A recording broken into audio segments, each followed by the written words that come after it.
சாது சுந்தர் சிங் ஒரு முறை திருவனந்தபுரத்துக்கு வந்தபோது மரித்து போன ஒரு குழந்தைய ஒரு பிராமண குடும்பம் கூட்டிக் கொண்டு வந்தது. சின்ன பையன் மனதுருகி ஜோமன்னார், உயிரோடு எழுந்துட்டான். அந்த பிராமண தம்பதிகள் என்ன செய்தார் தெரியுமா?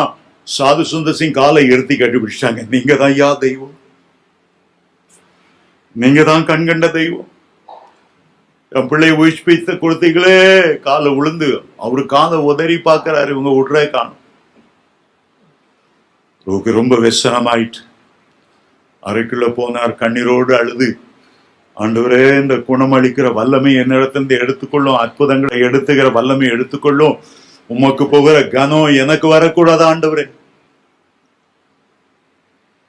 இன்றைக்கு ஒரு வேதனையான காரியம், அநேக பாடல்கள் இசைக்கும் அவங்களுடைய பெரிய கட் அவுட்டுகள் எல்லாம் பெருசா வச்சு, நேபுகாத் நேச்சார் வச்ச சிலையோட பெரிய சிலையா இவங்களுடைய சிலையை வச்சு அதை ஒரு கார்ல லாரியில அந்த கட்டட்டோ எங்கெங்கெல்லாம் கொண்டு போகணுமோ எடுத்து கொண்டு போய் தங்களையே பெரியவர்களாய் காட்டிக்கொண்டு இருக்கிற ஒரு பரிதாபமான அவல நிலைமை.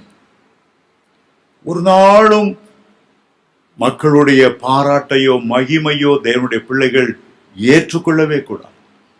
யோவான் ஸ்நானம் சொன்னார், நான் சிறுகும், சிறுகி சிறுகி சிறுகி சிறுகி இனி நான் அல்ல, அவர் பெருகி பெருகி பெருகி பெருகி எல்லா மகிமை பெற்றுக்கொள்ள அவர் பாத்திரராக.